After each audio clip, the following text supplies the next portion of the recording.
Dieu vous bénisse. La grâce du Seigneur Jésus-Christ vous arrose. Bien-aimés, j'ai décidé ce soir faire ce direct pour vous conter la vision que le Seigneur m'a fait voir dans la nuit du samedi 4 au dimanche 5 janvier 2025, plus précisément à 1h28. Avant de vous faire ce privilège de vous conter la vision, vous allez écouter d'abord un des titres de mon deuxième album intitulé Dieu nous interpelle. Et ce morceau, c'est Sans Jésus, je suis rien. Christ est ma vie. Bonne écoute.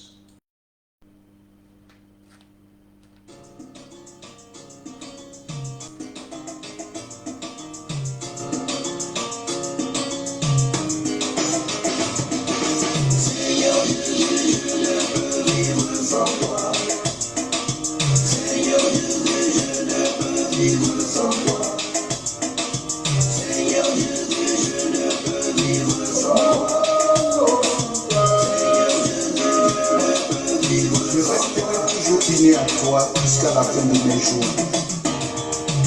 Sans toi je ne suis rien.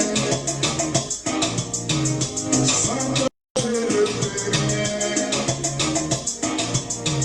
Sans toi je ne sais rien, Seigneur. Tu es la source de ma vie, car tu es le cerf et moi le serment.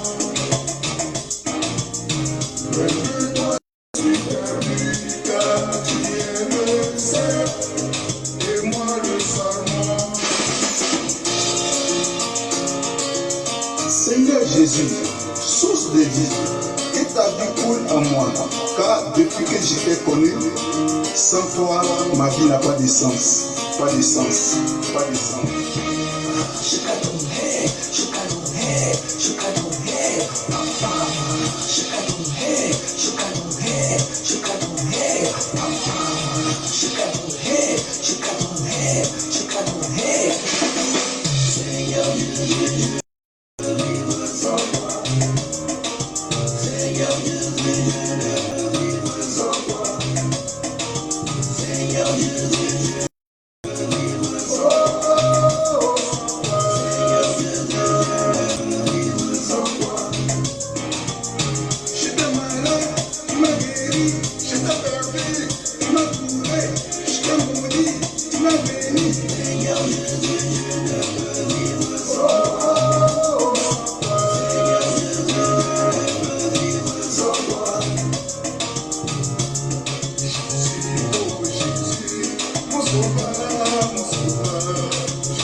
Seigneur Jésus, je ne peux vivre que toi.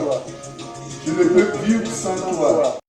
Bien-aimé, comme j'ai dit, ce direct, c'est pour vous faire part de la vision que j'ai eue dans la nuit du 4, samedi 4 au dimanche 5 janvier à 1h28. Bien-aimé, dans le livre de Job 33 au verset 14, la Bible nous dit que Dieu, cependant, parle tantôt d'une manière, tantôt d'une autre. Et l'on y prend garde. C'est ce qui est important. Dieu nous parle et l'on n'y prend point garde. Dieu nous parle au travers des visions, au travers de sa parole, au travers des circonstances. Mais on y prend garde. On s'en fout. Dieu a averti Noé qu'il aura une déluge. Mais Noé a informé ses contemporains, mais il se moquait de lui jusqu'à ce que Dieu a envoyé la pluie pour détruire toute la terre. Mais Dieu a pu sauver Noé, le juste, lui et toute sa famille.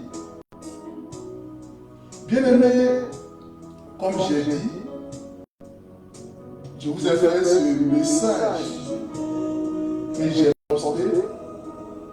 Je ne vois rien. Je ne sais rien, je suis rien. Mais Dieu peut utiliser une tierce personne pour informer son peuple. Dans la parole de Dieu, dans la Bible, il y a beaucoup de serviteurs qu'on ne connaît pas leur nom. Des fois, la Bible nous dit un serviteur de Dieu, ou bien l'homme de Dieu, ou un prophète, le jeune prophète, ils ont un nom. Mais c'est le message qu'ils transportent, le message qu'ils donnent qui est important. C'est vrai. Il y a des serviteurs, il y a des prophètes, il y a des prophétesses, il y a des pasteurs qu'on connaît leur nom dans la Bible, mais beaucoup ont donné la parole de Dieu, ont transmis des messages sans qu'on ne mentionne leur nom. Mais c'est le message donné qui est important. C'est ça. C'est ça. Et il y a des prophètes comme Jérémie, comme ça, qui donnent des messages qui troublent, des messages qui font peur, en telle enseigne que quand il veut parler même, les gens savent déjà ce qu'il va dire. Et ils ont essayé même, même de le tuer pour ne pas qu'il parle encore. Bien aimé, on a des prophètes comme nichés comme ça, que le roi Akab appelle le prophète du malheur. Il dit, toi quand tu parles, c'est pour apporter le malheur. Mais si tu ne fais pas bien, si tu ne suis pas les préceptes de Dieu, et que Dieu envoie son serviteur, le serviteur de Dieu parle de la part de Dieu. Bien aimé, c'est ce que je tenais à vous dire. ne voyez pas la personne par laquelle Dieu parle. Mais ce que nous devons retenir, c'est le message. C'est le message. C'est le message. Bien aimé, au titre de mes vérités, dans la vision, je me suis retrouvé parmi un grand nombre de personnes qui étaient en prière. On était en prière. C'était à l'air libre. C'était à l'air libre. On était en prière et le seul sujet était la faveur de Dieu pour le monde entier. Parce que nous voyons ce qui se passe. Les gens n'ont plus peur de Dieu. Les gens n'ont plus la crainte de Dieu. Les gens vivent sans frein. Et on s'est retrouvés. Il y avait des blancs, il y avait des asiatiques, tout le monde. Et vous voyez quand on va le plus souvent dans des camps de prière, il y a un moment où on donne un sujet et chacun va à la présence de Dieu. C'est-à-dire, chacun prend sa position et on s'occupe des personnes. Et c'était les cas. C'était les cas. Bon, la sœur, j'ai une grande sœur que j'ai reconnue. Bon, c'est elle qui m'a interpellé. Bon, c'est moi, j'étais tellement concentré que elle m'a dit, toi aussi tu es venu prier. J'ai remué la tête, voilà, parce que le sujet était tellement important. On pleurait, on demandait la faveur de Dieu pour les présidents, pour tout le monde. Et moi, vraiment, je me suis retrouvé. Ça m'a fait du bien. Bon, c'était un songe. Mais moi, personnellement, je suis une personne qui aime beaucoup intercéder. Il y a des fois quand je vais prier, sur peut-être une heure de prière, moi-même mon sujet, c'est peut-être 10 minutes. C'est pour intercéder pour les autres. Et ces dernières années, ça m'a manqué. Ça m'a manqué, il y a des choses qui se sont passées. Ça fait que j'ai refroidi. Ça m'a refroidi. Mais, dans le sens, j'ai repris cette ferveur. Est-ce que Dieu voulait me dire qu'il faut reprendre comme avant? Donc, on était en train de prier et tout d'un coup, on a vu, tout le monde a levé les yeux vers le ciel et on a vu un grand drapeau rouge. Un grand drapeau rouge. Et au milieu, il y avait une photo d'un bel homme. En tout cas, il était beau. Très beau. Qui descendait. Le drapeau descendait. Et au fur et à mesure que le drapeau descend, on voit que l'image de cette belle personne a commencé à se déformer. Ça a commencé à se déformer. On se demande, mais c'est quoi ça? C'est quel signe? Et au fur et à mesure, l'image, c'est-à-dire la photo, a commencé une belle personne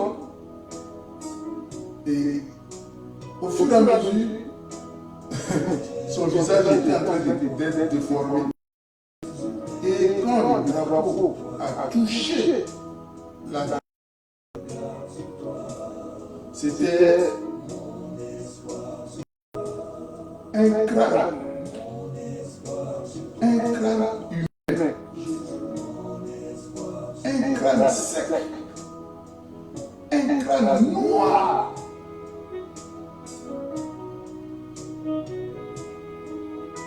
Tout le monde était affolé. Tout le monde était affolé. Et moi, dans mes interrogations, j'ai dit au Seigneur, ah, c'est quoi encore? C'est quoi ça encore? C'est quoi ça, Seigneur? Et l'Esprit de Dieu, c'est une voix qui me disait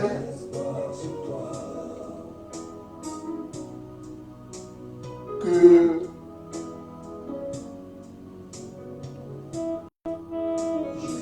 l'image qu'on a vue, l'image, la photo de cette personne, en fait, c'est l'esprit de la puissance de l'air.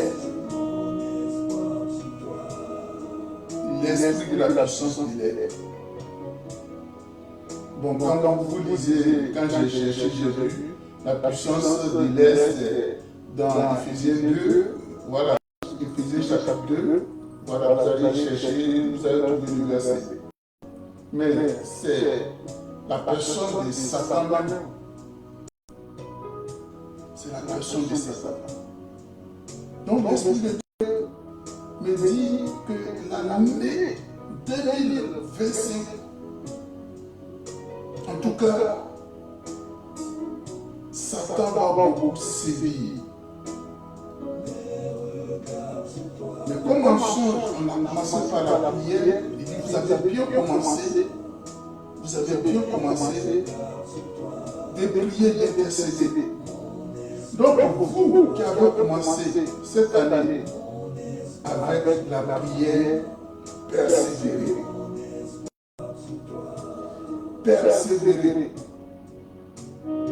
Persévérer dans la prière.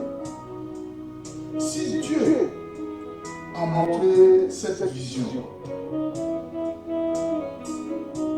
ce n'est pas pour qu'on croise les mains, on croise les bras pour attendre cela.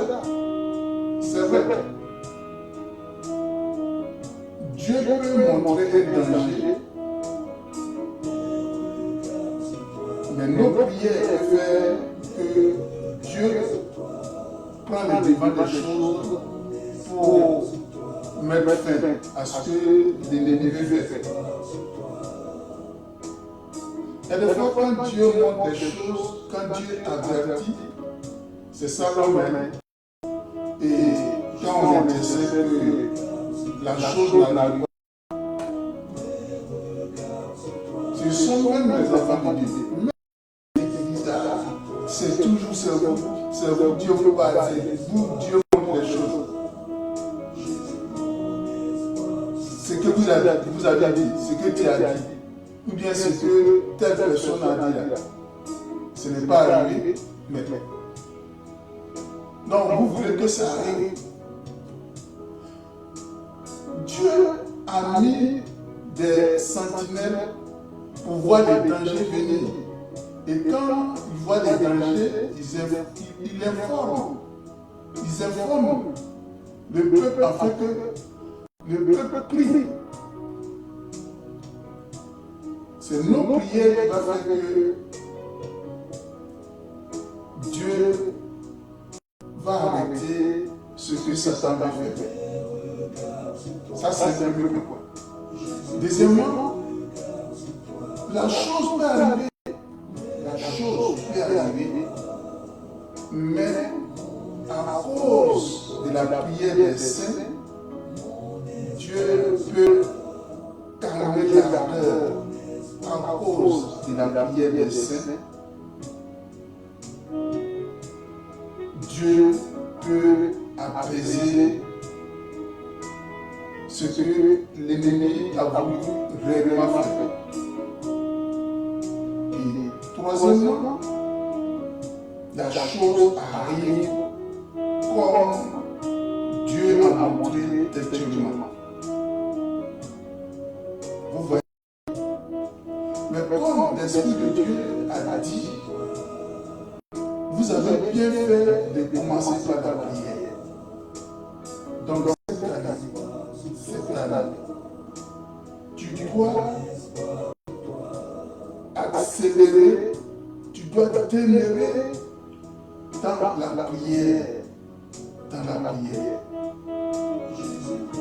Parce que le prince de la puissance, il est Satan en personne, veut sévir. Il veut verser beaucoup de sang.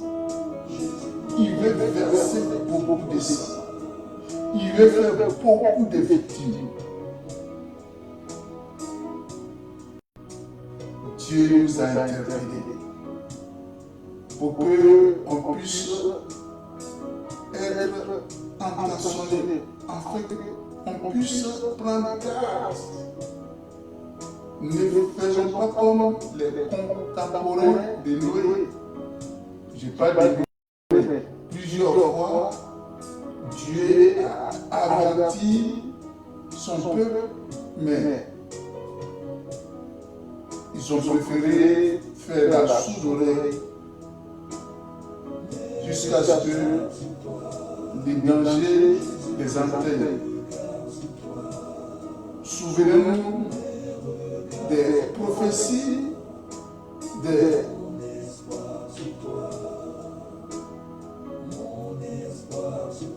souvenons-nous du prophète qui a interpellé tout le peuple en son temps, jusqu'à ce qu'il a écrit la lamentation tellement qu'il pleurait que Dieu fasse grâce. Mais Dieu a dit, forcez ce qu'il a dit, il va le faire. Parce que le peuple vivait, il faisait des choses qui offensaient Dieu. Ils n'ont pas été attentifs. Au contraire, ils se moquaient même de Jérémie. Et quand tu vas voir parmi les serviteurs, les servantes, il y a d'autres qui vont dire, ah, rien ne va arriver, comme dans Jérémie. Pendant que Dieu annonçait la destruction de Jérusalem, la destruction d'Israël, Dieu annonçait cela par la bouche de Jérémie. Il y a d'autres prophètes qui annonçaient que tout va bien, que tout allait, que tout va s'arranger. Mais c'est ce que Jérémie a dit, c'est ce qui s'est avéré vrai. Mais j'ai pris le cas de Michée. Combien de prophètes ont prophétisé la victoire d'Akab? Tellement qu'eux tous donnaient la victoire à Akab, jusqu'à Josaphat a demandé au roi Akab, est-ce qu'il n'y a même pas un prophète par lequel on peut interroger Dieu? Alors qu'il y avait plus de 600 ou bien combien, 800 prophètes qui ont prophétisé la victoire d'Akab. Mais le roi Josaphat a vu que c'était du mensonge. voyez, la prophétie d'une multitude de personnes n'est pas forcément la vérité. Bien aimé, le songe de la nuit du samedi 4 au dimanche 5 à 1h28 est bouleversant. C'est bouleversant. Et nous voyons, on s'amuse beaucoup dans nos églises. C'est la même chose, on fait rien ne change. On s'amuse trop. On s'amuse trop. Et surtout nous, les serviteurs de Dieu, on perd beaucoup de temps. C'est vrai, on doit suivre les fidèles, on les suit. Mais imagine, chacun son problème. C'est ce que Moïse avait fait à son temps, jusqu'à ce que son beau-père Jéthro vienne lui donner des conseils pour déléguer des personnes qui vont leur confier les sujets, les petits sujets, et toi tu prends le gros sujet de Dieu. Bien aimé, on n'intercède pas beaucoup. C'est ce que j'ai remarqué. Les gens, quand ils disent moi, on n'intercède pas beaucoup. Je vais te prendre un exemple. Tu pries pour, tu as une église de peut-être 50 ou bien 100 personnes, chacun a son sujet. Tu vas prendre ce sujet des personnes. Mais si tu pries pour que les chefs de l'État ou bien les dirigeants puissent bien gérer les pays, tu pries pour que Dieu incline son cœur pour qu'il gère bien les pays. Et si ta prière a fait qu'il a commencé à bien gérer le pays, mais les problèmes des personnes vont s'arranger. Les problèmes de mariage, les problèmes de travail, ça va s'arranger. Au lieu de prendre au moins 50 problèmes, mais si tu as pris ce seul problème, qui est que Dieu touche le cœur du dirigeant pour qu'il puisse bien gérer en gérant bien le pays. La personne qui n'a pas de travail commence à travailler. Les fonds seront stables parce que le plus souvent, elle prend du mariage parce que le plus souvent, les gens ne se marient pas, ils cherchent l'argent pour se marier. Bon, il y a des gens qui ne veulent pas épouser une personne qui est pauvre, tout ça. Donc, voilà. Mais si tu as prié pour que Dieu touche le cœur du roi, Dieu touche le cœur du président pour bien administrer son pays, mais tu vas régler beaucoup de problèmes des personnes que de prendre, de faire des prières individuelles pour chaque cas. Bien aimé, le Saint-Esprit nous oriente. Que le Saint-Esprit nous oriente. Donc, l'année 2025 s'annonce avec beaucoup de misère, beaucoup de calamités,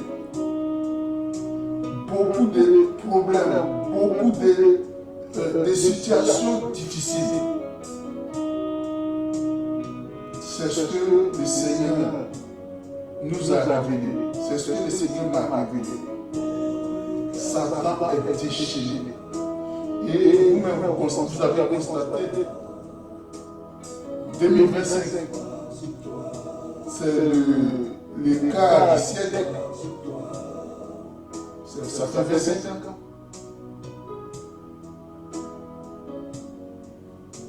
Demeurons dans la prière. Cherchons à nous approcher davantage de Jésus-Christ. N'attendons pas que ce que Dieu m'a fait voir arrive, ou que vous dites, ah vraiment, Dieu t'a parlé, Dieu t'a montré. C'est pas ça l'intérêt. Effectivement, Dieu a montré. Dieu a montré. Parce que Dieu veut nous aider. Dieu veut nous sauver. Soit si la vision telle que je l'ai vue s'accomplit textuellement, et que en cette année, tu dois partir rejoindre le Père Céleste. Comment tu dois te comporter? Parce que quand des situations arrivent, il y a des justes qui meurent, et puis aussi il y a des méchants qui meurent. Si il advient qu'en cette année, tu sois parmi ceux à qui Dieu va enlever le souffle de vie, quelle va être ta position? Quelle va être ta position?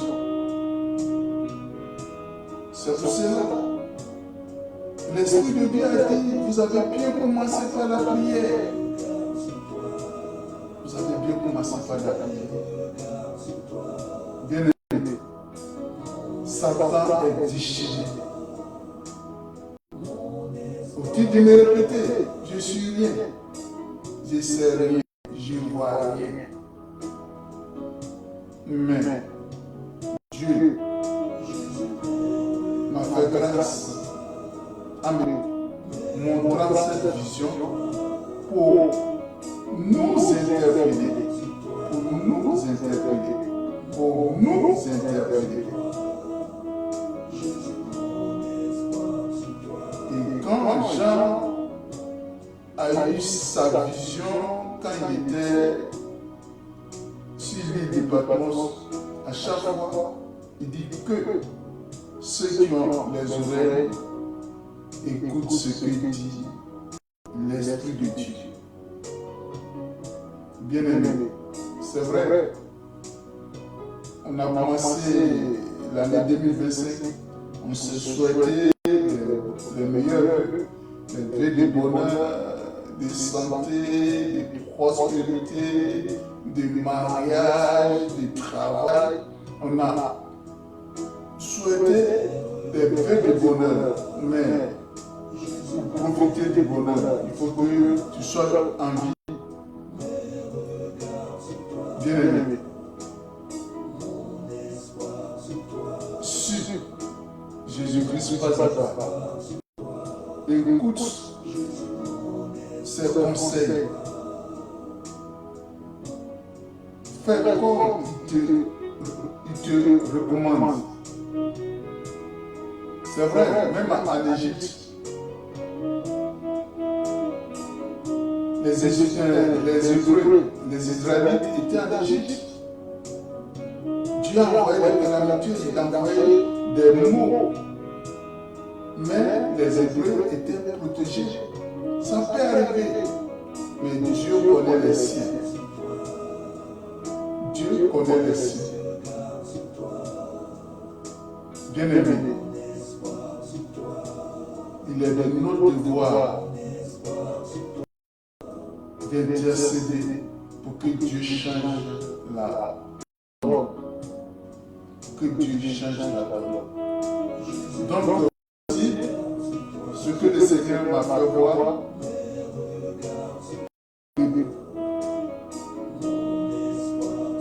Prince de la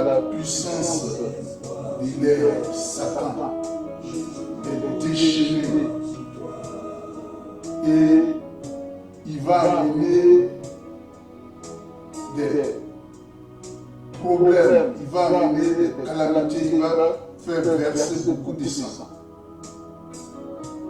C'est à nous de nous lever dans la prière pour combattre. Bien-aimé, c'est tout ce que j'ai voulu te faire savoir. Comme je l'ai dit, j'ai fait ma part.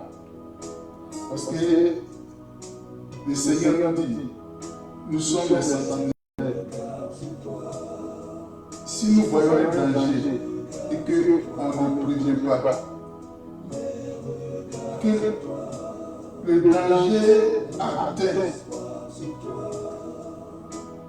celui qu'on devait avertir, le Seigneur va nous demander des comptes. Donc, j'ai fait ma part, que chacun de nous analyse. Si tu veux prendre, tu prends. Si tu ne veux pas prendre, tu laisses une main. Cherche encore la grâce de Dieu. Attache-toi à Jésus-Christ. La Bible nous dit que l'ange de l'Éternel campe autour de ceux qui les craignent pour leur arracher du danger. Le danger, ça peut venir. Et nous ne voyons pas là où le danger peut quitter. Ça peut quitter devant, derrière, à gauche, à droite, en haut, en bas. Mais Dieu qui sait tout va nous protéger. Shalom, shalom, shalom, shalom. Dieu te bénisse.